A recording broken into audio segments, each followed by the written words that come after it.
your friendly neighborhood coach, and this is the next installment of the Locker Room. Man, it's been an awesome week in sports. We're going to talk a little bit about Cleveland sports this week. Man, we're going to talk about Mel Kiper Jr. ran into ESPN's Tony Rizzo and talked a little bit about the NFL draft and who the Browns are going to draft. Could the Browns trade down? That is a strong possibility. We'll talk about it. Myles Garrett, he's speeding again, y'all. I'm going to give you my thoughts on that. Deshaun Watson and Denzel Ward restructured their contracts. What does this mean for the Browns in terms of the salary cap?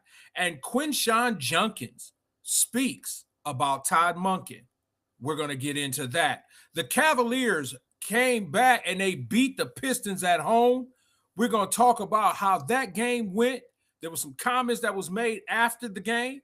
And we're gonna see, is this gonna be this Eastern Conference rivalry that I see coming down? Can they catch the Pistons? Pistons are 7.5 ahead. Can the Cavaliers catch them? Can they make that last run? All right. Are the Cavaliers championship material? We're gonna have some commentary upon that. Dean Wade or Jalen Tyson? Who would you rather have for the playoffs? Who would you want to start for the playoffs? We're going to discuss that.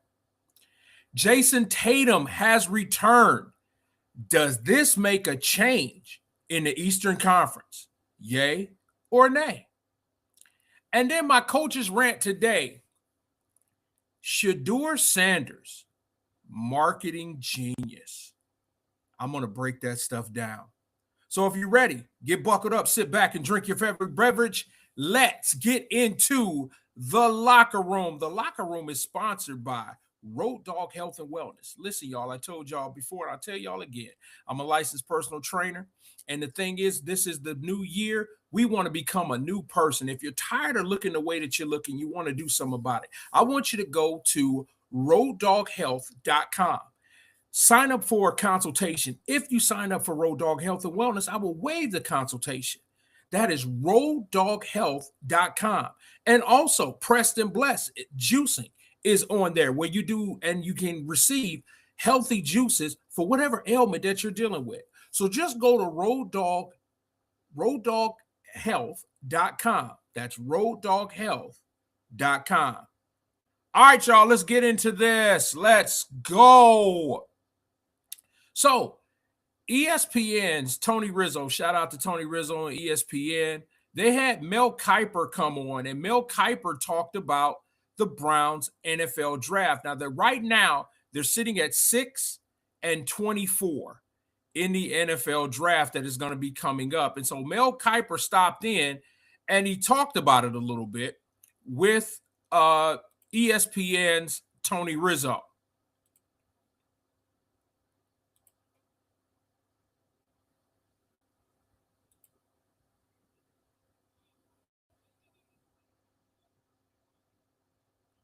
Tackle, and who is Monroe Freeling, who has come out of nowhere now to actually be mocked at 6 for the Browns, the kid from Georgia?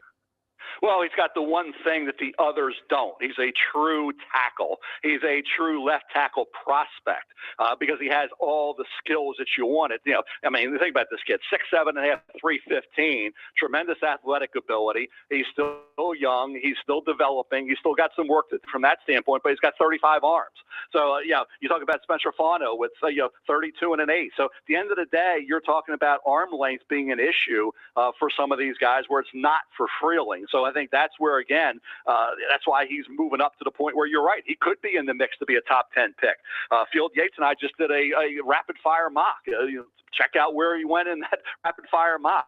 He's going to go pretty high. I don't think there's any question about that. He could be right up there with the top offensive lineman in this draft. Maui Noah from Miami is a right tackle, projected by a lot to play guard. Fano's projected to guard or center now. Proctor's projected inside the guard by a lot of people. So, yeah, I think as a pure tackle, Caleb Lomu, the other tackle at Utah, is a heck of a left tackle prospect. He's getting a little bigger, a little stronger, but his feet, his back, his technique, his athleticism is outstanding. So some team like the 49ers in a late first round are going to get a really good left tackle in Caleb Lomu. Mel Kiper Jr. is Mel. By the way, great job on First Draft. I subscribe to that, and I get it all the time. You guys do a great job on that. Thank you. Thank you. Mel, if you look at this draft, where is it? Where is it good? Where is it bad? I hear there's not a lot of top end talent, but some good starters to be had. Yeah, wide receiver is the position where I think the first round is going to get hurt a little bit because teams are going to say, well, we can get one in the second, third, fourth round. So that may affect the Denzel Boston, a KC Concepcion, people like that a little bit in the late first round. Maybe they wait on those guys to say, hey, yeah, we could take those guys, but we can wait a little bit and still get a good one. I mean, there's guys like Chris Bell got hurt at Louisville on November 22nd. He would have been a first-round pick. Hurt his knee. If you want to medically redshirt him for a year, you're going to get a first-round talent in 2020. If you want to wait a year. So it'll be interesting to see in the second round if he comes off the board. Antonio Williams from Clemson had a high grade going into the year. Everything went wrong for Clemson, but he's kind of recovered to the point where he could be in the second round next. I love Chris Brazel, the second out of Tennessee, ran 4.37. Omar Cooper Jr. Indiana's moved up. So that's the position. That's the only position where you can say, boy, there is depth all the way through. The other spots, you got to be picking the right guy. I mean, there's some interior linemen that can play, and some tackles pushed inside, so that might be okay. A couple, I thought, some underrated guys at that center guard spot, but really outside of wide receiver, every other position is very similar. There's guys there. There's guys that are going to drop, but you got to pick the right one. Mel. So that's Mel Kiper, Mel Kiper Jr. He is the draft guru. Since I can remember, I've been listening to Mel Kiper Jr. When they started televising the draft on ESPN, I followed Mel Kiper Jr. Sometimes he's been on, sometimes he's been off, but Mel Kiper is very honest and accurate about what he does and how he does it. And so for me, at number 6, I truly believe that if Carnell Tate or Jordan Tyson are not there, then you trade down. I have said this on every show that I've talked about the NFL draft is I do not believe that there is a lineman worth the number 6 pick in the NFL draft. There's not a lineman that is a game changer in this NFL draft. Mauiluga out of Miami, they have him penciled in at either guard or tackle. I see him, and I did a breakdown on him. You can go back and check some of my previous episodes. I think he's more of a guard. He's a mauler, no doubt about it. He's an absolute mauler, but I project him as a guard in the NFL. Proctor out of Alabama. Proctor is a tackle. He's 6'7". He's 315, 330 pounds. He is a true tackle. I do see Caden Proctor being on the Browns' radar. And so they made a trade with the Texans and got a tackle. I believe he's a right tackle. DeJuan Jones will be back, but we don't know how long DeJuan Jones will be healthy enough he hasn't made it through a season yet. Okay, so Mauiluga is a guard. Like I said, I project him to be a guard in the NFL. Caden Proctor is a tackle. If Caden Proctor is around at 24, which I doubt, I would take Caden Proctor in a heartbeat. Now, having said that, I know we talked last week about Caleb Downs. If Caleb Downs is the best available player, do you take Caleb Downs? If he's there at 6 and you can't get Tyson or you can't get Carnell Tate, then you have to get the best player available. But I think before the Browns would do that, I think that they would trade down. Now, Dallas has wanted the number 6 pick. They would give up number 12 and number 20, which would give the Cleveland Browns 3 first-round draft picks. You have number 12, you would have number 20, and you would have 24. If I were the Cleveland Browns and I could not get Carnell Tate or I could not get Jordan Tyson, I would seriously consider trading down. And I would consider the Cowboys offer. Okay. If I am Andrew Berry, I'm going to consider the Cowboys offer if they offer that. So, because you can still get quality receivers, just like Mel Kiper said, KT Concepcion. I think he's out of Texas A&M. You can get yourself some quality wide receivers later on in the draft. But I don't believe in banking the farm on an offensive lineman at number 6. Now, like I said, Carnell Tate, and I'll be honest, because I'm a Buckeyes guy, there's been a lot of talk about Carnell Tate. Yeah, he ran a bad 40. He ran, which, let's not say it was a bad 40. In the wide receiver class, it was subpar. I think it was like a 4.4 40, a 4.5 40. But you know what? I don't really dwell into that. My concern is Carnell Tate a wide receiver 1? Is he a wide receiver 1? Can Carnell Tate come into the league? Can he come in with the Browns and be wide receiver 1? I'm not saying that he cannot. I'm saying there are questions now. Because when you're running with Jeremiah Smith, that guy is a number 1 wide receiver. He is. Jeremiah Smith, who's coming out next year, he is a true number 1. Is Carnell Tate a number 1 receiver? Okay. There also been rumors that the Browns been kicking the tires on possibly Marvin Harrison Jr. I talked about that last week. I'm not going to get into that too much. But you have to look at other options. Okay. You have to look and see if Jordan Tyson has injury history. He didn't run at the combine, but he did do the bench press. And he did an excellent job at the bench press. I think probably one of the best since DK Metcalf. Okay. He's an absolute stud. But can Jordan Tyson stay healthy? That's the question. Is he a wide receiver 1? Yes, he is. I believe Carnell Tate is a wide receiver 1. But the thing is that you want to have an understanding with a wide receiver 1 is, are they going to come in and now they're going to change the complexity and they're going to change the wide receiver room? I believe Tate can do that. Okay. So if one of those guys are at 6, you have no choice but to draft them. But if you're going to try to draft an offensive lineman, I would not do it at 6. I would trade down. I would not do it at 12. I would do it at 20 or 24 is where I would fill my offensive line.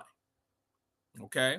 Joe Bitonio still has not decided whether he was going to retire or not. He pushed his date back. I believe Joe Bitonio is considering running it back one more time. I think he sees what the Browns potentially can do. And I think Joe Bitonio wants to try to run it back one more time. I think he's considering it. I think he's also considering, of course, going back to the Browns, but I think he'll take a vet's minimum. I don't think he'll be at OTAs and things of that nature. But I truly believe Joe Bitonio is weighing his options. And I think he's leaning, maybe, I think it's more, I would think 60-40, possibly returning. Okay? I think he just wanted to let his body heal. I think he's consulting people like Joe Thomas, guys in the league that he trusts. And I think he's of course, talking to his family about it, thinking, will he give it one more run? Because I think he's excited about Junkins. I think he's excited about Shedeur. I think he's excited about what the potential of the Browns offense can be. And I think he's definitely excited about the defensive side of the football. So I think he wants to give it one more run. All right. So don't be surprised if Joe Bitonio decides to run it back. All right. As Jey Uso would say, run it back. So yes, I think the Browns are in position to trade down. I think they're going to trade down. Like I said, if they can't get Tate or Tyson, they're going to trade down. They're not. I don't believe that they'll draft a lineman at number 6. But Come on, guys. They're the Cleveland Browns. Let's never say never, okay? Moving on. Guys, Myles Garrett has a problem. Myles Garrett has a huge problem.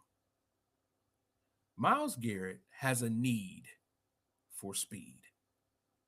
Myles Garrett was caught again, y'all, speeding. I even saw the video. I didn't want to put the video up. I'm not glorifying that at all. Myles Garrett was caught doing over 100 miles an hour in, I think, a 75 mile per hour zone. This is the 9th speeding ticket that Myles Garrett has received. Now, look, everybody and their mama's mama have had speeding tickets. I get it. But I ain't never flipped my car, y'all. That was one speeding ticket he received. He flipped his car, got hurt. And when you make the type of money that Myles Garrett makes, you can do whatever you want. And he may never see this podcast. That's fine. But when I see Myles Garrett getting pulled over again for the 9th time, there was a football player by the name of Jerome Brown who played for the Philadelphia Eagles. All pro. Came out of the U. Played with Reggie White. Jerome Brown lost his life through speeding. He had a need for speed. And Jerome Brown lost his life. And so my concern for Myles Garrett is, yes, you got a need for speed, but you have no consideration for your safety, and you have no consideration for your teammates. And I said on this broadcast before, and I said on 3 the Hard Way Sports Podcast, shout out to my guys L Train and the Captain T. But I never have looked at Myles Garrett as a leader. Never. Never has looked at Myles Garrett as a leader. I've looked at Myles Garrett as one hell of a football player, and that's exactly what he is. All-time sack leader, first ballot Hall of Famer right now if he retired right now. But if you ask me right now, Coach, do you look at Myles Garrett as a leader of that football team? Absolutely not. I look at Denzel Ward more as a leader than I do Myles Garrett. Myles Garrett shows no leadership ability whatsoever. And the reason I say that is because he does things like this. I say he's not a leader because he's disgruntled, and then he went on Radio Row during the Super Bowl last year and he trashed the Browns. I forgive, but I don't forget. I'm a Browns fan. But then as soon as Jimmy Haslam threw 40 million reasons to stay, you decided to stay. I never have looked at Myles Garrett as a leader. Now, like I said, I will never, ever take away from the exploits that he has done on the field. He is a game wrecker. He is a game changer. He has made the defensive end position fun again. And I have heard and I've listened to him talk. He's a highly, highly intelligent young man. Okay, good family background, all of that. But it's the poor decisions that you make that could possibly cost you.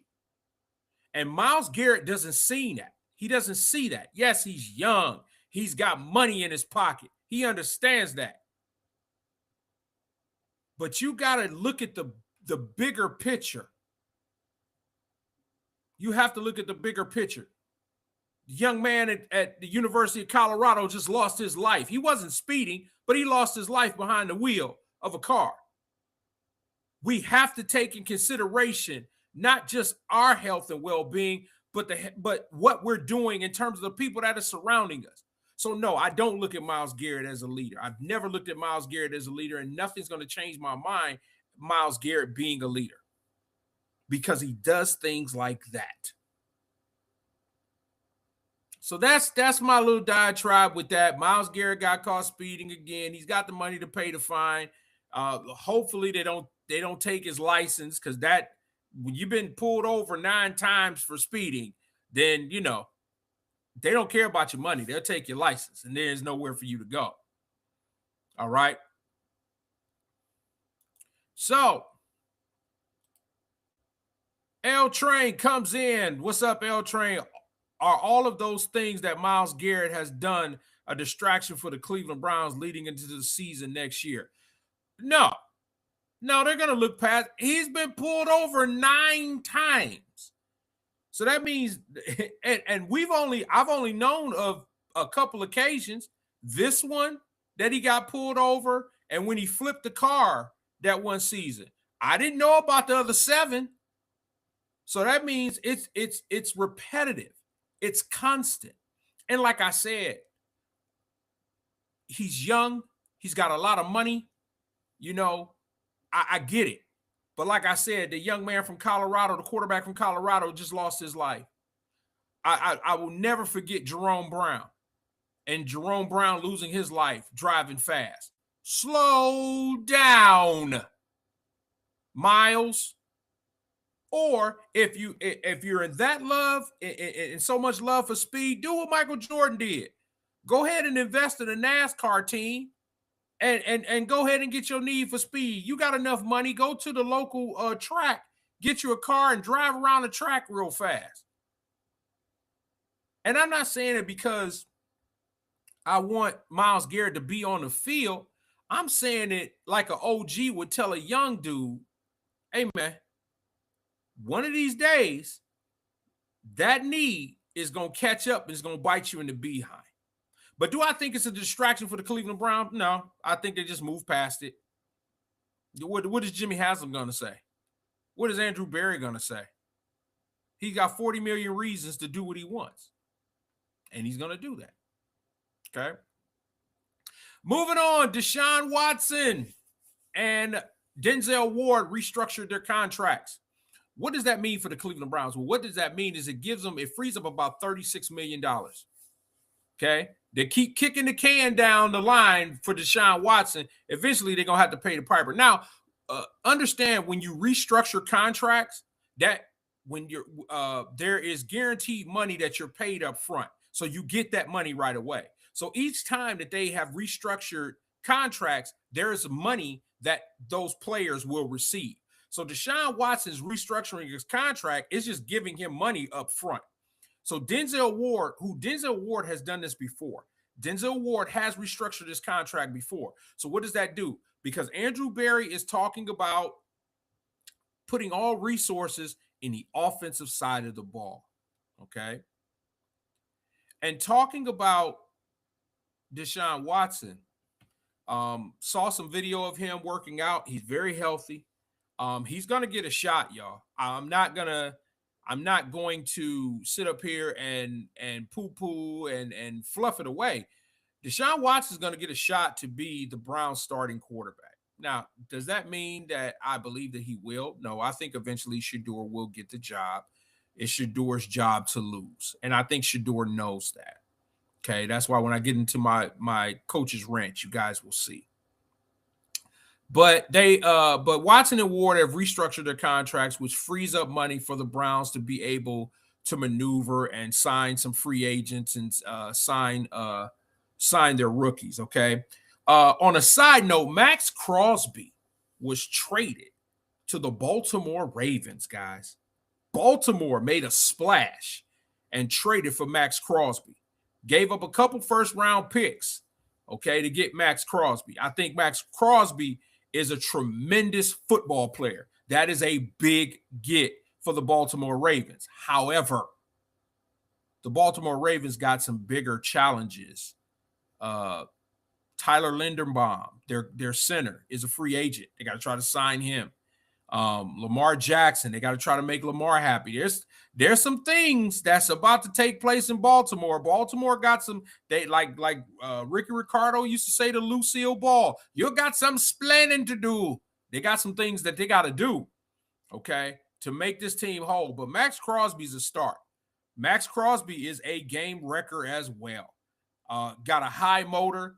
You got to double team Max Crosby. If you single cover Max Crosby, you're going to have a problem. So that's why the Browns definitely need to address their offensive line and their left and right tackles. Okay. Speaking of the Browns, real quick, in terms of offensive linemen, like I said, they acquired a left tackle or a tackle from the Texans for I think a 5th round pick. Andrew Berry is willing and dealing. We don't know the health of DeJuan Jones. I haven't gotten an update about that. Need to check on DeJuan Jones. Like I said, Joe Bitonio is still deciding on whether he's going to come back or not, or whether he's going to retire. Right now, your starting center is Luke Whippler, which I'm not upset about that. I think Luke Whippler is a young, up-and-coming talent. And so I wouldn't have a problem if Luke Whippler was my center. I know people were talking about Linderbaum possibly coming in as a free agent. I don't think the Browns have enough money to bring in Linderbaum. I think you put your money, in Luke Whippler and let Whippler do what he does. If Bitonio comes back, then you don't have a problem at left guard. You have another year that you can push that back. And then you'd have to get a right guard. So the Browns are willing and dealing right now. They're getting their things together. I see what Andrew Berry is trying to do. And I can wait, and I have a wait and see attitude. I like what the makeup. And so the key is getting the right wide receiver, because with Jerry Jeudy, you can move Jerry Jeudy to the other side when you have, let's say, a Carnell Tate.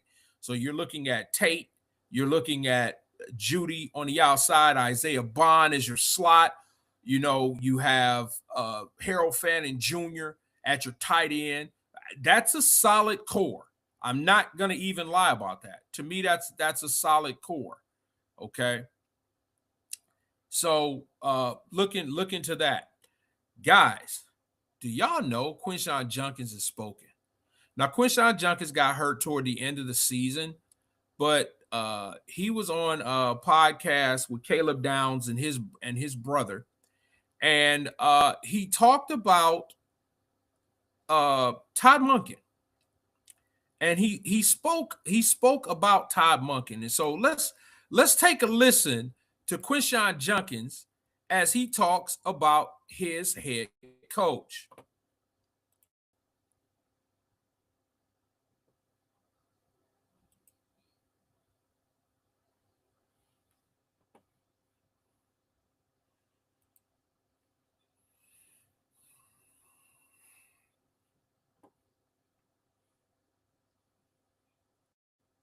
Bro, like super quiet. I thought I was going to get that from Coach Monken, but it wasn't that. Like, he was like a real players coach, bro. Like give me a hug, like all that, bro. So he was just super communicative of what he wanted from the team, what his goal is, what his objective is, what he want to come in and do. And, he knows exactly what he wants, and he has a vision. And I think that's what's important as a head coach, and especially being vocal about it too. I think that's what matters. I respect the Seahawks head coach when they put that video out last week for their last game, and he was like, it was back in before the season. He was talking about what the team was going to do and everything like that.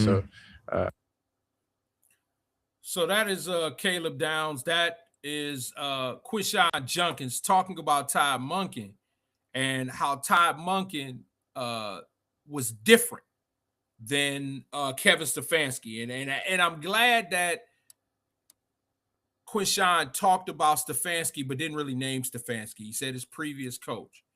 So basically, he said that Stefanski was not a player's coach, that he was quiet, he was to himself, where Todd Monken is a hugs and hand pounds. He, you know what I'm saying? So that was a very telling commentary from Quinshon Judkins, who will be RB1 coming into next season. And I'm looking forward to seeing Judkins have what I'm going to call already. I'm going to take my shot and call a Pro Bowl season. I think he's going to have a Pro Bowl season. L Train says, are you messing with Brandon Ayuk at all? Absolutely, positively, without a shadow of a doubt, no. I'm not dealing with Brandon Ayuk. Not. Because I think Brandon Ayuk was a system wide receiver. And I think he had a successful season within the system. And then it went to his head because he went straight berserk after that. He also came off a serious injury. I'm not putting my resources into Brandon Ayuk. I'd rather stay with, it's almost like the adage goes, I stay with the devil that I do know compared to the devil that I don't. And the devil that I do know is Jerry Jeudy. I know what Jerry Judy's going to bring me to the table. I know what Cedric Tillman is going to bring to the table. I know what Isaiah Bond is going to bring to the table. And if you add a quality wide receiver, whether it's, Tyson, if you add one of those receivers that those RB1s or Carnell Tate, you add one of those to that group, I think it will elevate that group. Now, in every situation, and I'll take this for a shout out to the captain, you got to have a grown man in the room. And that's the thing that I think the wide receiver room for the Cleveland Browns is missing. They're missing that grown man in the room. They're missing that veteran wide receiver. May not be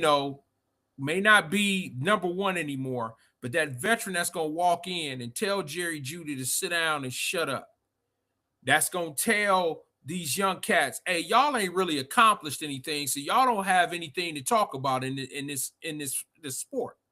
Y'all don't have anything to talk about. Y'all need to sit down and y'all need to become pros. They need someone that's going to be in that wide receiver room that is a pro's pro. Just like I feel like that the Browns should bring back Nick Chubb.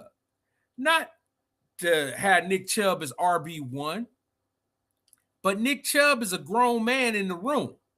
What type of tutelage could he give a Quinshon Judkins? You know what I'm saying? What could he help? What could he give that young man to help him become a better running back? You always, in any group sport, any team sport, male sport, even ladies, you got to have a grown man and grown woman in the room. Okay. And if you look at the defensive side of the ball, there's grown men in the room. There's grown men in the room on the defensive side of the ball. When you look at the offensive side of the ball, what grown men do you have in the room? You don't. So there's your issue right there, is you got to have some grown men in your locker room. Okay.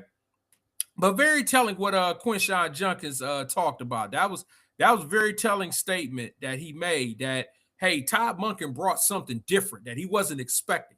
You know what I mean? The whole key about the Cleveland Browns is trying to build a culture. Okay, Todd Monken has hired his entire staff. I'm not going to get into all that, but he has his staff together. Okay, and one of those people on his staff that no one has really talked about is Dom Capers. Dom Capers is a defensive consultant on the defensive side of the ball. And for those that don't know Dom Capers was a longtime head coach, longtime defensive coordinator. That's the quiet replacement on the defensive side of the ball for Schwartz is Dom Capers. Because Schwartz came and has been affiliated with that Dom Capers type of defense. So a lot of folks didn't pay attention to that. But see, Coach Young, I watch these little things. That's why I can talk to y'all like I can, because I see these things. All right. Let's take a second. Listen, if you have not subscribed to the Locker Room, I don't know what's going on with y'all. Do I owe y'all money? Are y'all angry with me? Y'all mad? I hope not. Listen, go to YouTube. Go to the Locker Room 34. Subscribe, like, comment, share. I'm trying to build up a following, y'all. I'm just a Cleveland boy, 189th Street and Harvard Avenue, that just talks Cleveland sports. I grew up on the radio listening to Pete Franklin call people satellites. I listened to the great Nev Chandler when he called Browns games. I listened to the great Casey Coleman, who called Browns games. I love listening to the Cavaliers and watching the Cavaliers play, and the great Joe Tate. So I'm a Cleveland guy, Cleveland born, Cleveland bred. And so I love talking Cleveland sports. All right. So if you have not subscribed to the Locker Room, go to YouTube and go to the Locker Room 34 and subscribe. And then after that, I got to let y'all know I am a proud member of 3, the Hard Way Sports Podcast, Sports Talk, with my man L Train and the captain, Terrence Austin. Listen, these 2 sports talks, I'm telling you right now, is the way to G-O. That is go, because that's what we do. That's how we get down. So if you have not subscribed to the Locker Room, I want you to go after this is done. Subscribe to the Locker Room and then go to 3, the Hard Way Sports Talk. Subscribe to that, okay? And you know my motto is, you may not like what I'm saying, but you will listen. Let's do it. All right, moving on, y'all. The Cavaliers beat the Detroit Pistons in Cleveland after losing a heartbreaker in Detroit. They beat the Pistons. It was a hard-fought win. No Donovan Mitchell. Donovan Mitchell, I think, missed his like 3rd or 4th game dealing with hamstring tightness. James Harden did play. James Harden had a so-so game, but a so-so game for James Harden is a good game for others. Okay? So the Cavaliers weren't, to me, incredibly impressive. And I've been hearing a lot of folks say, hey, was this a message that they sent to the Pistons? I've heard some people say, well, no, this wasn't a message. Stephen A. Smith said it wasn't a message. He wasn't impressed. Stephen A. ain't never impressed about anything. But then you had some to say, yes, this was a message. So here's my thought about it. Jalen Duren played very well. Cade Cunningham got shut down. The Pistons, to me, were exposed. They were completely exposed. The Pistons, if Duren is not scoring, if Cunningham is not scoring, they have nothing else. They have nothing else. I'm going to break this down to y'all like a fraction, so let's get ready for this. The Detroit Pistons are playing like a JB Bickerstaff team. Look at the way the Cavs played when JB had them. They were good defensively. Offensively, they weren't really good. He was not innovative on the offensive side of the basketball. He wasn't. And that's no knock on JB. I think JB is a great coach. I think at the end of the season, JB Bickerstaff should be coach of the year. He has done a fabulous job in Detroit. But let's call a spade a spade. Detroit looks like a JB Bickerstaff team. They're very hard-nosed. They're very tough on defense. But if Cade Cunningham cannot create scoring opportunities for everyone else, the Detroit Pistons are inept offensively. And Cade Cunningham is having an MVP season. Do I think he'll win it? No. I think Gilgeous-Alexander will win it, and that's a whole nother topic in talking about the Oklahoma City Thunder. I'm not going to get distracted. I'm going to stay where I'm going to stay. But they're a true JB Bickerstaff team. Now, somebody said, there was some comments after the game, some anonymous Cavalier said that Detroit's not on our level. And there was a big uproar about that. Number one, I understand the uproar, and I'm cool with that. First of all, if you're gonna say something, put your name on it. Put your name on it. Okay. I made a comment on 3 the Hard Way. I said that Trae Young was the bootleg version of Seth Curry. And I got heat for that. Still getting heat for that. But I'm going to stand 10 toes on it because that's what I believe. And my name is on it. I'm not going to sit there and well, the anonymous source said, I ain't got time for anonymous sources. Stand on it. So the comment was made that the Detroit Pistons were not in the Cavaliers league. JB Bickerstaff got a hold of it, and he said, okay, we'll tell whoever that is, put their name on it. Typical. I mean, I get the banter. I like the trash talk. Don't get me wrong with that. That's what makes basketball basketball. But don't sit there and be an anonymous source. Put your name on it. But when it comes to the Detroit Pistons, they are a JB Bickerstaff team. And I keep saying that. So what does that mean? That means they're very strong defensively during the regular season. But when it comes to the playoffs, they will not perform because offensively they're not talented enough. So that's why they got out to that lead in the Eastern Conference. But to me, Detroit is smoke and mirrors. I think Detroit, I don't see Detroit getting out of the second round of the playoffs. And they think by playing bully ball that's going to help. Bully ball ain't going to help you. It's only so many times Isaiah Stewart can knock dudes around. And see, the way the Cavs beat the Pistons this time is they matched their physicality. That's what they did. They matched their physicality. The reason that the Chicago Bulls beat the Detroit Pistons, the bad boy Pistons, other than Jordan and Pippen, don't get me wrong, that they had talent. There's a lot of talent. But what ended up happening? The Bulls matched Detroit's physical intensity. They matched it.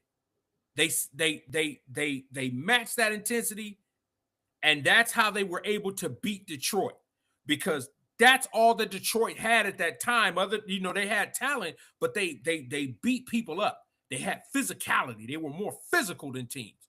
Well, when the Bulls came back and beat the Pistons, it was because they were more physical. And so that's what the Cavs did to these Pistons, is they were more physical.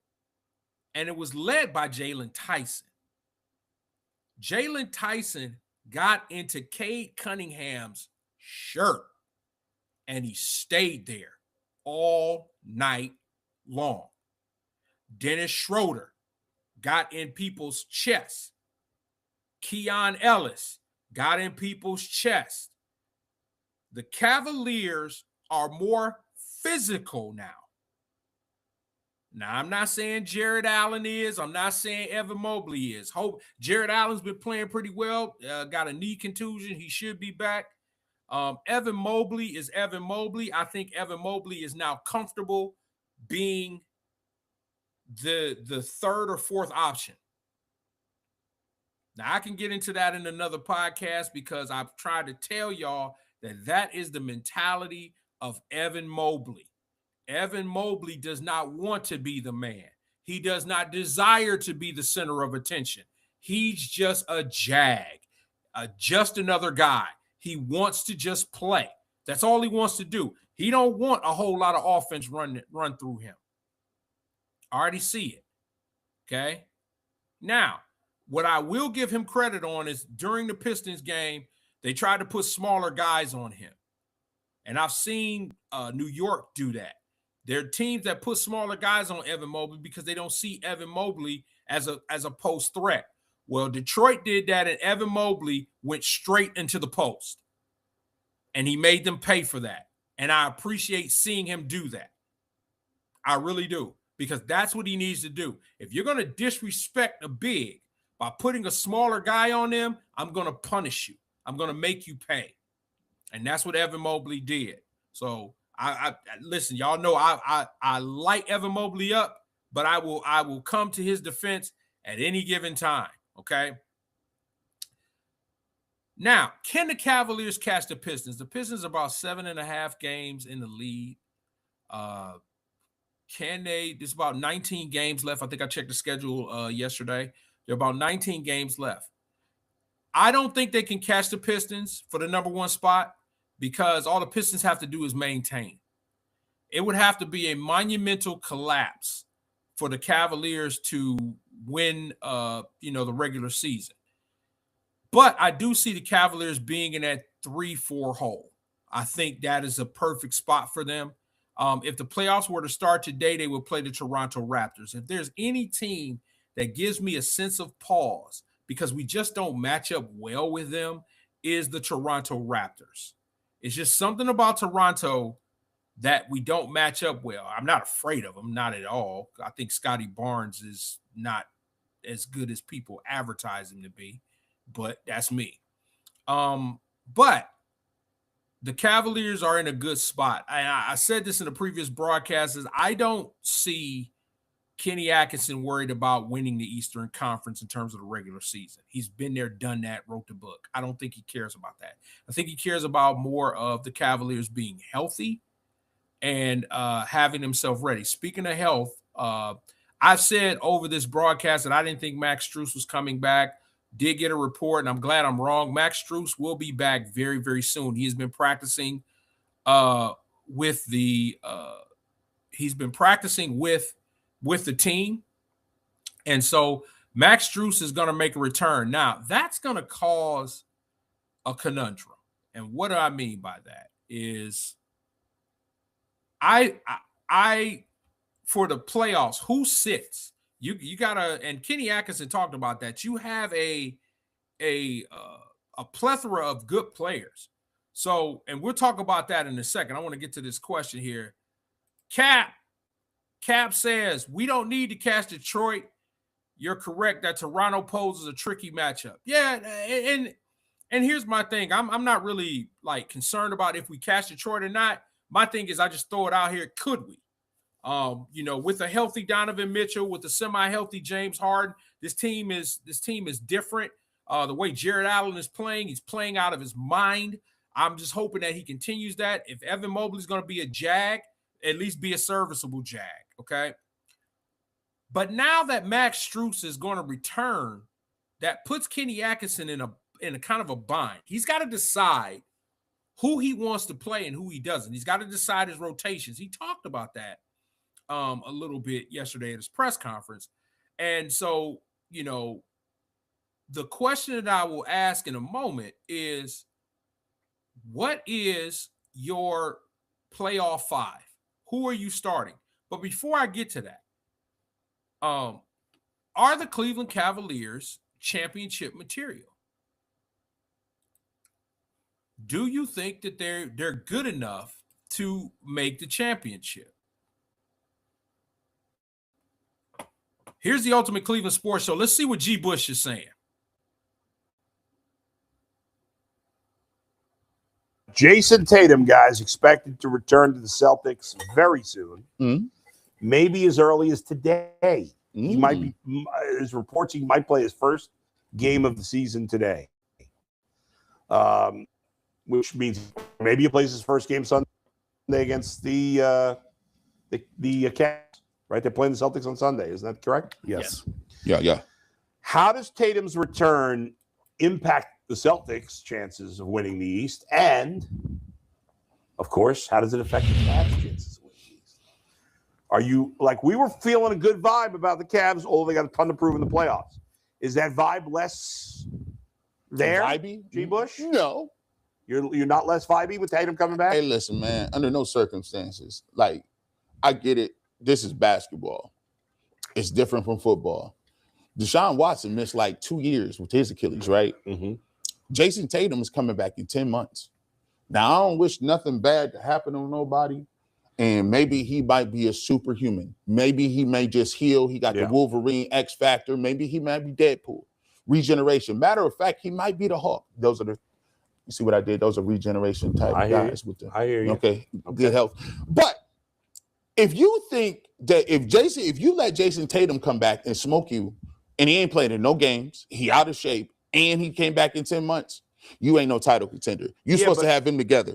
But by the time we get to the playoffs, he will have played. Hey, he's supposed to. If he's 100% like that, that's crazy.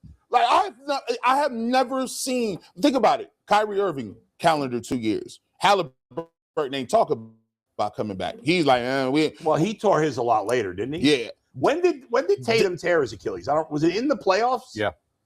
Okay, so Halliburton tore at the end of the year. At the end of June. But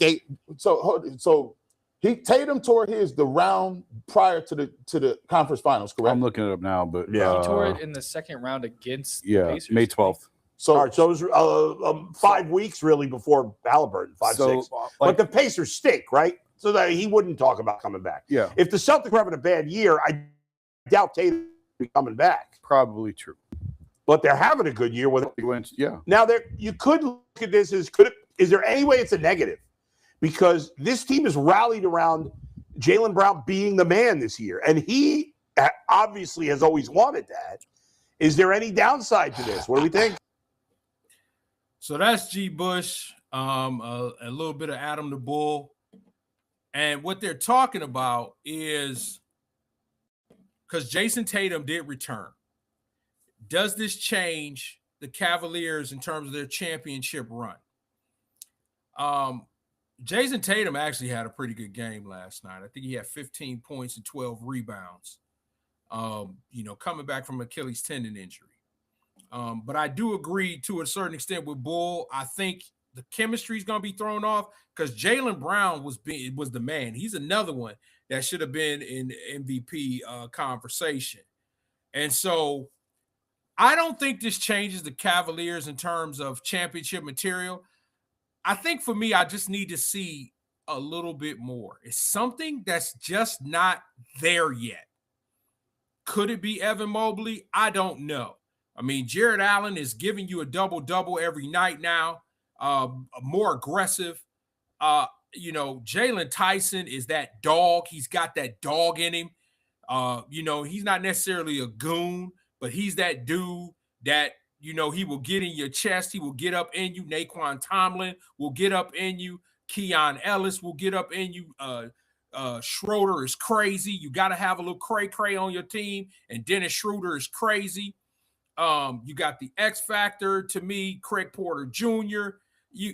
There's a lot that the Cavs have, but there's something that's not there yet to where I can definitively say, let me say that again, definitively, pronounce it right, definitively say that I think the Cavs are going to run roughshod through the Eastern Conference.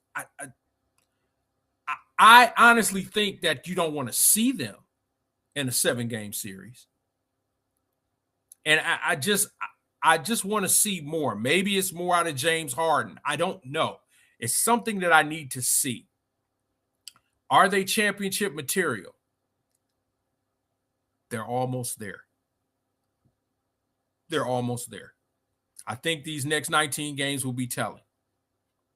It will be telling. And they got a couple good games coming up, but their schedule, to be honest, is a little cream puffy for the remainder of the season. Okay, they got through the tough part of the season, the beginning of the season, but I think it's a little cream puffy coming up, little cush. So, I can see the Cavs will win 50, 52, 53 games, something like that. But I think the 3rd and 4th seed is probably good for them. Okay. Real quick, one last thing before I get into my coach's rant. Dean Wade and Jalen Tyson. So my starting 5, I said for the playoffs for me. Because I've said this before and I'll say it again, is I don't believe you play Mobley and Allen on the floor together. I just don't think you do that. I think you go back to traditional point guard, shooting guard, small forward, power forward, center. I know, JB did the big lineup, when they had Markkanen, he had Allen, and he had Mobley. He played 3 basic 7-footers. But I just think Mobley, because he just drifts a lot, he's not really a defined 4. He does a lot of drifting. I think you go smaller, and I think you have Jared Allen at the 5. So my 5 would be Harden, Mitchell, Tyson, Wade, and Allen. Okay, that's me. Now you're asking, well, you gonna play Dean Wade? Yeah, I'm gonna play Dean Wade with Jalen Tyson, because the one thing that those two dudes can do is defend. Now, Jalen Tyson is a better shooter. But if you can get anything out of Dean Wade offensively, now you have a problem. And with Jared Allen playing the way he's playing with him and James Harden in the pick and roll game, who are you going to double? Who are you coming off of? Your help defense can't make it. You can't get there quick enough, because if you kick out, you'll kick out to Tyson or you kick out to Wade, okay? So I just, that's my playoff 5. where you still have Evan coming off the bench, Strus coming off the bench, Schroeder coming off the bench, Keon Ellis coming off the bench. You know what I mean? Thomas Bryant coming off the bench. I think Tomlin is not going to play in the playoffs. I think Craig Porter won't play in the playoffs. There's just the guys are going to have to sacrifice. Okay, that's my starting five. Is Tyson and Wade should be on the floor together, and I would take Evan Mobley off the floor. Cap says Tatum is going to interrupt Boston's flow. Yes, he looked good last night, but let's see what goes down tomorrow. Absolutely. Absolutely. I want to see this matchup. I'm hoping that Donovan Mitchell is healthy enough to play. I want to see this matchup. I want to see how the Cavs match up with the Celtics now that Jason Tatum is back. Now, of course, if the Cavaliers beat the Celtics, everybody named, well, Jason Tatum just came off an Achilles tendon injury, so we can't really gauge that. Shut up. He on the floor, he playing. If they get beat, they get beat. The only person on that team that kind of concerns me is not even Jaylen Brown, because Jaylen Brown ain't changed. He can't go left. Yeah, everybody knows that. Everybody in the league knows that Jaylen Brown has no left hand. But Pritchard, now that Pritchard's in the starting lineup, Pritchard can go. Okay, now we got Sam Merrill, and I didn't think about Sam Merrill, in the playoff lineup. Sam Merrill's going to be on the floor too. Kenny Atkinson's going to have so many ways he can go, but I'm looking forward. It's going to be Sunday. Sunday, they play the Pistons. They play Boston. So we'll see. We'll see how that goes. But in terms of my playoff five, I'm going to start Wade and Tyson. I'm going to bring Mobley off the bench. Now, before everybody gets in the uproar with that, I want you to understand, bringing Evan Mobley off the bench with Schroeder, Keon Ellis, you know what I'm saying? Put Thomas Bryant out there. Okay. Now you got guys who can stretch the floor. Max Strus. You got guys who can stretch the floor. I'm telling you, would it be a shot to Mobley's ego? Sure. But if you're trying to win a championship, your ego does not matter. Ego doesn't matter. If you're trying to win a ship, ego does not matter. And there's not a center in the game that can guard Evan Mobley on the second unit. Not one. Not one. Okay. All right. I'm going to take my last break, and then I'm going to get into my coach's rant. Listen, once again, I appreciate everybody who's chimed in, who's tuned in, Cap, L Train, all y'all. But listen, if you have not subscribed to the Locker Room, I'm telling you right now, you need to go ahead and subscribe to the Locker Room. Go to the Locker Room 34. Subscribe, like, comment, share. Listen, I'm for all the smoke. I ain't got no problem with it. People come with controversial takes. I say how I feel, and I feel what I say. And so people don't like it. It's okay. We can agree to disagree. But guess what? I got the final say in all of it. Yeah. So if you have not subscribed to the Locker Room, please go to the Locker Room 34. Like, comment, subscribe. And then when you're done with that, double back and go to 3 The Hard Way Sports Talk and subscribe to that. All right. Like I said, I'm just a Cleveland boy straight out of Harvard Avenue, Warrensville Heights graduate. You know how it is. This is how I get down. I love my Cleveland sports. So I'm going to always talk about Cleveland sports because I love it so much. All right. And I've been living out here in Arizona for 20 years. But I rep Cleveland every day of the week and 2 times on Sunday. All right. So if you have not subscribed to the Locker Room, please do that. And then go and subscribe to 3 The Hard Way Sports Talk. All right. All right. So my coach's rant today. Shedeur Sanders is a marketing genius. You want to know why? I'll tell you why. Everybody's talking about him. And Shedeur ain't saying much. Whether it's good, bad, or indifferent, people are talking about Shedeur Sanders. If you type in Shedeur Sanders in your search engine, you will get so many things about Shedeur Sanders. Shedeur Sanders is a marketing genius. Why? Because he's learned from a marketing genius. Everything that Shedeur Sanders does is in a microscope. He understands how to maneuver through all of this tomfoolery and nonsense. And I'm proud of Shedeur Sanders because he has never caved into the pressure. And like I said, I've always said this on any show I've been on, I am not a Shedurian. I want to see that young man be successful because he deserves it. I want to see him get a fair chance. If he tinkles it down his leg, that's on him. It's nobody else. But Shedeur Sanders is a genius. He has got people talking about him. I'll give you a case in point. He came on after a game and he said, look, after his house got robbed, he said, look, I lost a lot of stuff. If guys want to send me stuff to my P.O. box, please, I would appreciate it. And I seen a video where his P.O. box has been flooded with gifts and offers and things of that nature. He knows how to manipulate the media.